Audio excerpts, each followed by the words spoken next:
Hi! Hello! అందరికీ నమస్తే. నేను మీ సుపర్ణ. సుపర్ణ ఫ్లేవర్స్‌కి స్వాగతం. ఈరోజు మనం ఈ వీడియోలో ఒక మంచి వెరైటీ కిచిడీని తయారు చేసుకోబోతున్నాం. మనం కిచిడీ అనగానే జనరల్‌గా రైస్‌తో తయారు చేసుకుంటాం కదా! అలా కాకుండా మిల్లెట్స్‌తో తయారు చేసుకోబోతున్నాం. మిల్లెట్స్‌ని ఎక్కువ తీసుకోమని చెప్తున్నారు కదండీ ఇప్పుడు. ఎక్కువ ఫైబర్ ఫుడ్ కాబట్టి దీన్ని ఎక్కువగా ప్రిఫర్ చేస్తున్నారు అందరూ.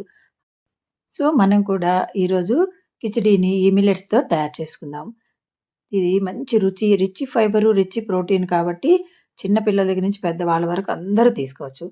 ఇంకెందుకు ఆలస్యం దీన్ని తయారు చేసుకోవటానికి ముందుగా 2 రకాల మిల్లెట్స్, 2 రకాల పప్పులు, జీడిపప్పు, జీరా, అలాగే మిరియాలు, ఇంగువ, వీటితో పాటు 2 పాలకూర కట్టలు, ఎండుమిరపకాయలు, కరివేపాకు, అల్లం, వెల్లుల్లి, పచ్చిమిర్చి, అలాగే ఉల్లిపాయ ముక్కలు. వీటిని రెడీ చేసి పెట్టుకున్నాం. నేను 2 రకాల మిల్లెట్స్ తీసుకున్నానండి. జొన్నలు, కొర్రలు. వీటిని ఒక పూట నానబెట్టుకొని ముందే శుభ్రంగా 2, 3 సార్లు కడిగి ప్రెషర్ కుక్కర్‌లోకి తీసుకున్నాము. నానబెట్టుకున్న పప్పుల్ని కూడా శుభ్రంగా కడిగేసి, వాటిని కూడా వేసేసి, మనం 4 కప్పులు తీసుకున్నాం కాబట్టి 4 మూరలు 12 కప్పులు నీళ్లు పోసి 8 విజిల్స్ వచ్చే వరకు ఉడికించుకోవాలి. ఇది ఉడికేలోపు ప్యాన్ పెట్టి అందులో ఒక స్పూను నెయ్యి, ఒక 3 స్పూన్లు నూనె వేసేసి, కాగిన తర్వాత అందులో ఒక 10, 12 జీడిపప్పును వేసి వేయించి పక్కన పెట్టుకోవాలి. ఇవి చివర్లో గార్నిష్ చేసుకుంటాం.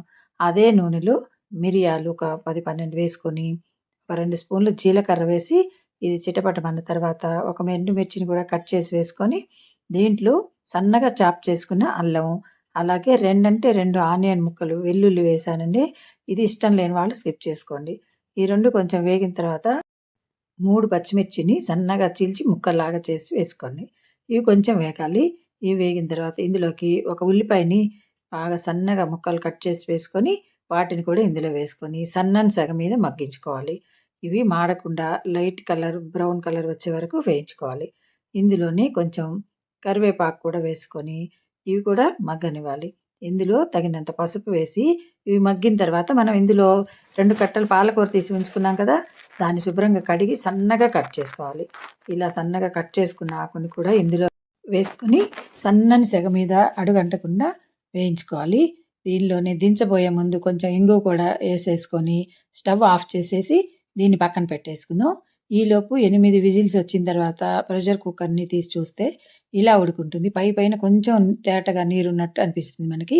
మనం కలిపి మనం తయారు చేసుకున్న పేస్ట్ వేసి కొంచెం ఉడికించుకునేసరికి మనకు కావాల్సిన కన్సిస్టెన్సీలోకి వచ్చేస్తుంది.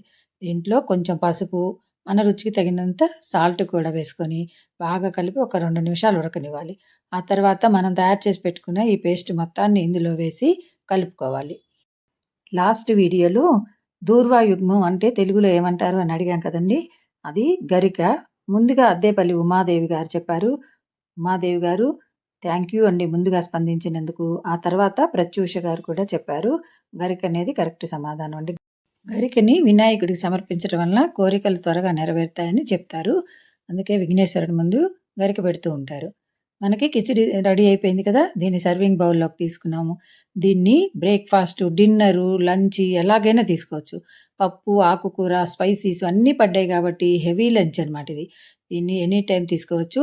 దీన్ని ఇలాగే తినేయొచ్చు. లేదంటే కావాలనుకుంటే రైతాతో తీసుకోవచ్చు. ఉప్పు మిరపకాయ, వడియాలు లేదా అప్పడం ఇలాంటి వాటితో తీసుకుంటే ఇంకా మరింత టేస్టీగా ఉంటుంది. హై ప్రోటీన్, హై ఫైబర్ ఉన్న ఈ ఫుడ్‌ని నేను టేస్ట్ చేస్తున్నాను. మీరు తప్పకుండా ట్రై చేసి, టేస్ట్ చేసి మీకెలా వచ్చింది కామెంట్స్ రూపంలో తప్పకుండా తెలియచేస్తారుగా. ఈ వీడియో నచ్చితే లైక్ చేయండి, కామెంట్ చేయండి, సబ్స్క్రైబ్ తప్పకుండా చేయండి. Thank you for watching.